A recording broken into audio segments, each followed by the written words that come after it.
স্তন ক্যান্সারে আক্রান্ত অভিনেত্রী হিনা খান। গত বছরের শেষ থেকেই ক্যান্সারের সঙ্গে তার এই লড়াই চলছে।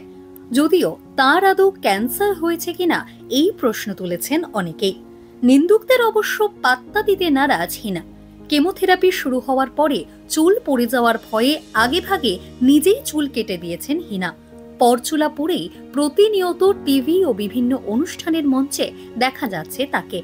এই মুহূর্তে পতি পত্নী পাঙ্গা নামক একটি রিয়েলিটি শোয়ে দেখা যাচ্ছে তাকে।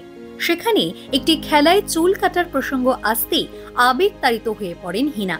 একই অবস্থা অনুষ্ঠানের সঞ্চালিকা সোনালী বেন্দ্রের। খেলার নিয়ম অনুযায়ী দর্শকের মধ্যে থেকে একজনকে নিজের চুল কেটে ফেলার জন্য রাজি করাতে হবে প্রতিযোগী রুবিনা দিলায়েককে।